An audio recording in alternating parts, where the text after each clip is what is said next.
A lot of times when people come into Games Unlimited for the first time, they remark at how much bigger it is than they thought it was going to be. I think a lot of people have seen our TikTok videos. We often like to walk back to the RPG section. It's a way to show off a little bit of the space, to get a little sense of that. But it really doesn't do it justice if you haven't actually been in and walked through the place.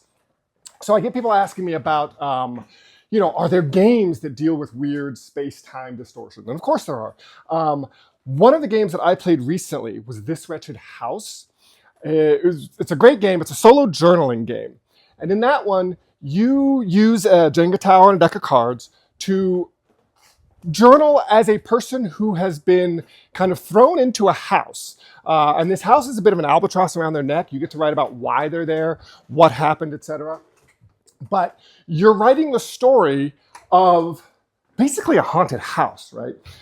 So you've got this haunted house that a person's stuck with. They can't leave for whatever, hey, pay attention, come on. They can't leave for whatever reason. And they also kind of have a head full of ghosts, right? They have their own demons that they're trying to deal with as they're doing this. So I started this story about a guy named Nelson Garnett. And he's a contractor. And he flips houses. He and his wife flip houses for a living. Are you paying attention? Come on. He and his wife flip houses for a living. The last house they flipped for some, Silicon Valley bigwig, she left him. She left him for this Silicon Valley guy. So now he doesn't have anything to do. She has most of the money. Yo, are you coming? She's got most of the money. So he buys this cheap house that's supposedly haunted, right? This is his last chance. He figures if I can flip this thing in a few months, I can get back on my feet. Now, this house is at the end of 3 Woodpecker Lane. And as he gets started on this house, one of the first things he does is he's trying to figure out where all the different doors go. Because there's these weird doors that seem to go to nowhere, kind of Winchester Mystery House kind of idea. Yo, up this way. But he starts his demo.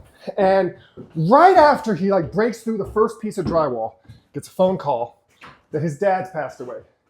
Yo, this way. So it's a great, nice, ominous way to start the demo.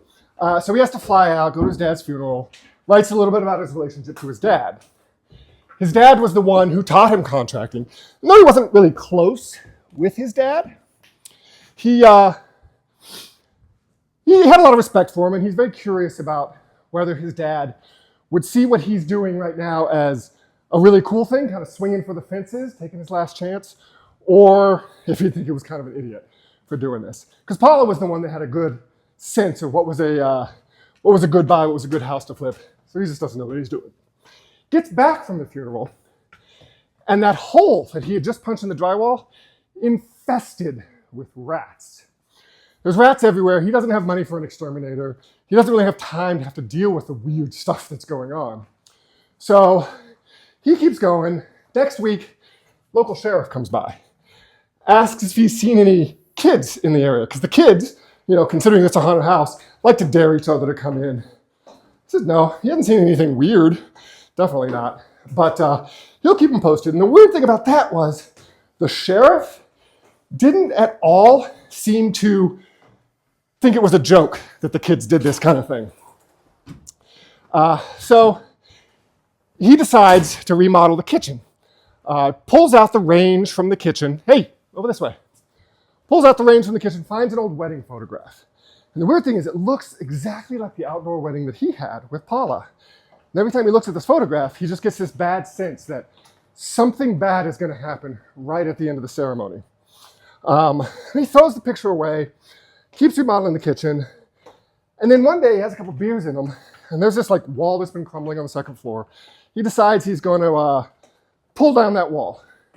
And inside that room is an identical kitchen from the one on the first floor.